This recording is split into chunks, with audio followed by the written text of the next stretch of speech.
இதற்கும் எனது அன்பான வணக்கம். இன்னைக்கு இங்கே நாம் பாகவதத்தில் ஜடபரதர் அப்படின்னு ஒருத்தர் இருக்கார். அவர் சொன்ன செய்தி என்ன அப்படிங்கிறத தான் இன்றைக்கி நாம் பார்க்க போகிறோம். இந்த ஜடபரதர் அப்படிங்கிறவர் யாருன்னா, பரதன்னு ஒரு அரசன் இருந்தான். அதனால் அந்த பரதன் என்பவன் இந்த இந்தியாவையே அரசாட்சி செய்தான் அப்படின்னெல்லாம் அந்த இதில் சொல்கிறாங்க. அந்த பரதன் அப்படிங்கிறதுனால தான் நம்முடைய நாட்டையே பாரத நாடு அப்படிங்கிற ஒரு பெயர் வந்ததாகவும் ஒரு குறிப்பு ஒன்று சொல்லுது. அந்த மாதிரி அந்த பரதன் அப்படிங்கிற ஒரு அரசன் நாட்டை மிகச்சிறப்பாக ஆண்டு கொண்டு இருக்கிறான். அப்போது அவனுக்கு என்ன தோன்றுகிறது, நாம் ஆன்மீகத்தை நோக்கி போகும்போது இந்த அரச வாழ்க்கை தனக்கு ஒரு இடையூறாக இருக்கிறது அப்படின்னு அவர் நினைக்கிறார். அதனால் என்ன பண்ணுறாரு, தன்னுடைய மைந்தர்களிடத்திலே அரசாட்சியை ஒப்படைத்து விட்டு காட்டுக்கு போகிறார். அப்படி அந்த காட்டில் போய் அவர் தவம் செய்து கொண்டு இருக்கக்கூடிய ஒரு நேரத்தில் அந்த பக்கத்து வழியாக ஒரு மான் வருது. அந்த மான் என்ன பண்ணுது, ஆற்றங்கரை ஓரத்திலே தன்னுடைய கன்றை ஈன்றெடுத்து விட்டு இறந்து போயிடுது. இதை அவர் பார்க்குறாரு, மனசு தாங்க முடியல. இந்த சின்ன மான்குட்டி என்ன பண்ணும் அப்படின்னு சொல்லிட்டு அந்த மான்குட்டியை எடுத்து இவர் வளர்க்குறவர் அங்கே அரசபோகம் வேண்டாம், பற்று வேண்டாம், பாசம் வேண்டான்னு தானே காட்டுக்கு வந்தார். காட்டில் மான்குட்டி மேலே அவருக்கு ஒரு பாசம் வந்துட்டு, அந்த மான்குட்டி இல்லைன்னா அவரால் இருக்கவே முடியாது அப்படிங்கிற அளவுக்கு அந்த பற்று பாசம் அப்படியே பற்றாக போய் ஒட்டி கொண்டு விட்டது அவர்கிட்ட. எப்பவும் மானை பற்றிய சிந்தனை, ஆன்மாவெல்லாம் மறந்துட்டார் அவர். அந்த மாதிரி இருக்கும்போது அந்த மானை பற்றிய நினைவிலேயே அவர் செத்தும் போயிடுறார். அதுக்கப்புறம் அவர் மானா பறக்கிறாரு அப்படின்னு சொல்கிறாங்க. அதுக்கப்புறம் மானா பறந்து அதுக்கப்புறம் அவர் மனிதராக பிறக்கிறார்.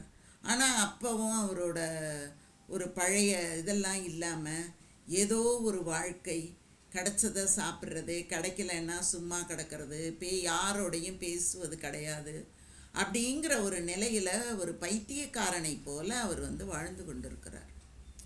அப்படி இருக்கும்போது ஒரு நாள் என்ன ஆயிடுச்சு, ஒரு அரசன் ஒருத்தன் பல்லக்கில் வரான். அவன் என்ன பண்ணுறான், அந்த பல்லக்கு சுமக்கக்கூடிய ஆட்களில் ஒரு ஆள் குறைச்சலாக இருக்கும். அதனால் பல்லக்கு சரியாக சுமந்து போக முடியல. அப்போ இந்த ஜடபரதரை பார்த்துட்டு அந்த ஆளை இழுத்துக்கிட்டு வாங்க, பல்லக்கு தூக்க சொல்லுங்கள் அப்படின்னு அரசன் சொல்கிறான். பல்லக்கு தூக்குறவங்க ஓடி போய் அந்த ஜடபரதரை இழுத்துக்கிட்டு பல்லக்கு தூக்கு அப்படின்னு சொல்கிறாங்க. அவர் எந்த மறுப்பும் சொல்லலை, ஏன்னா அவர் எதுவும் பேசுறதில்ல. கிடைச்சா சாப்பிட்றது, கிடைக்கலன்னா சும்மா கிடக்கிறது, நினச்ச இடத்துல தூங்குறது, நினச்சபடி வாழறது, அப்படி ஒரு பித்தன் மாதிரி தானே இருக்கார். தூக்கு அப்படின்னோன்னா பல்லக்கு தூக்கிட்டார். தூக்கி சுமந்து நடக்கிறாரு. ஆனால் அவர்கள் வேகத்துக்கு இவரால் நடக்க முடியலை. இவர் சரியாக நடக்கலை அப்படின்ன உடனே அந்த அரசன் என்ன பண்ணுறான், கண்டபடி திட்டுறான். உடம்பு இப்படி வளர்த்து வச்சிருக்கியே, உன்னால் நடக்க முடியாதா, நீ இப்படி இருக்கியே அப்படி இருக்கியே அப்படின்னு உருவ கேலி பண்ணுறான். ஆனால் அவர் அதுக்கு எந்த பதிலுமே சொல்லலை. அவர் பாட்டுக்கு அந்த பல்லக்கை தூக்கிக்கிட்டே போகிறார். அரசனுக்கு கோபம் வருது.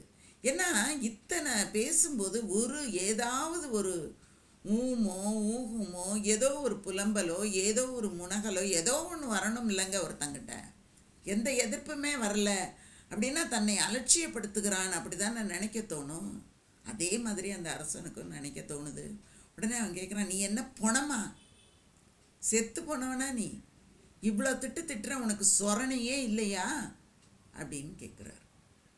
உனக்கு எதுவுமே புரியாதா, உனக்கு ராஜ தண்டனைன்னு ஒரு தண்டனை இருக்குது தெரியுமா, அரசனை எப்படி நடத்தணும், அரசன்கிட்ட எப்படி பேசணும்னு எல்லாம் இருக்குது, நீ எதையுமே பொருட்படுத்தாமல் போய்கிட்டு இருக்கியே அப்படின்னு கேட்டபோது அப்போ அவர் சொல்கிறாரு, இங்கே பாரு, நீ என்ன வேணும்னாலும் திட்டிட்டு போ, ஏன்னா இந்த உடம்பு நிலையில்லாதது, நீ இந்த உடம்பை பார்த்து தானே திட்டிகிட்டு இருக்க.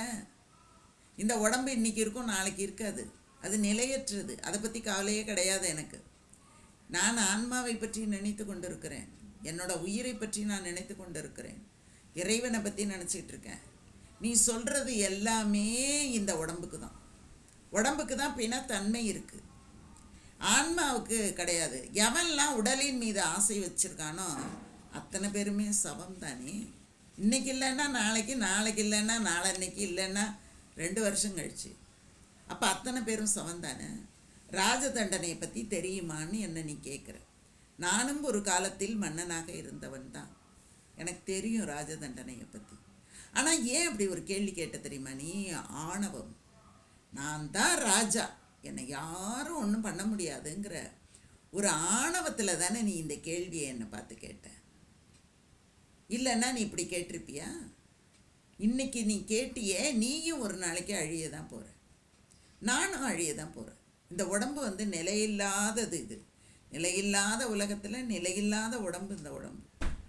அப்படி இருக்கும்போது இந்த உடலுக்கு என்ன நேர்ந்தாலும் நீ ஆன்மாவுக்கு என்ன தண்டனை நீ கொடுக்க முடியும்? கொடுக்க முடியாது, உடம்புக்கு தான் கொடுக்க முடியும். அப்படின்னெல்லாம் ஜடபரதர் பேச ஆரம்பிக்கிறார். பல்லக்கில் இருந்த அரசன் என்ன பண்ணுறான்? ஐயோ, ஒரு மிகப்பெரிய ஞானி ஆயிற்றே, இது நமக்கு தெரியலையே, இப்படி தெரியாமல் நாம் பேசிக்கொண்டே இருக்கிறோமே அப்படின்னுட்டு பல்லக்கிலேருந்து கீழே குதிச்சான்.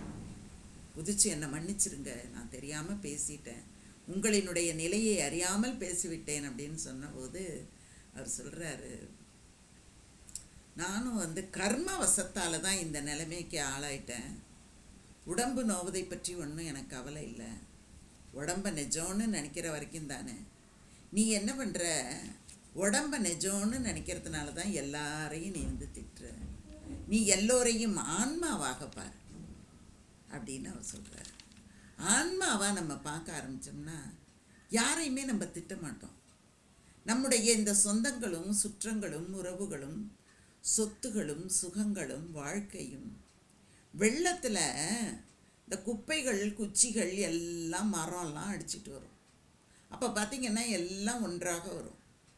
ஒரு நேரத்தில் திடீர்னு ஒரு காற்று அடிக்கும் போதோ இல்லை அந்த தண்ணீரின் ஓட்டம் மாறும்போதோ கொஞ்சம் அந்த பக்கம் போகும், கொஞ்சம் இந்த பக்கம் போகும். எல்லா திசைகளிலேயும் அந்த குப்பைகள் விரிந்து பறந்து போக ஆரம்பிக்கும். அப்படி தான் நமக்கு ஒவ்வொரு பிறவிகளிலேயும் நாம் அப்படி தான் மாறிக்கொண்டே இருக்கிறோம். சொந்தங்கள் மாறும், சுற்றங்கள் மாறும், உறவுகள் மாறும், எல்லாமே மாறி போகும்.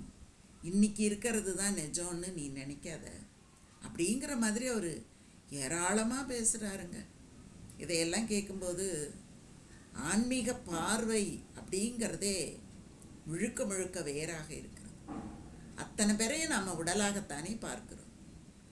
அந்த உடலாக பார்ப்பதை விடுத்து இறைவனினுடைய அந்த பேரறிவு இந்த உடம்பிற்குள்ளே இருந்து கொண்டு நம்மை இயக்கி கொண்டிருக்கிறது.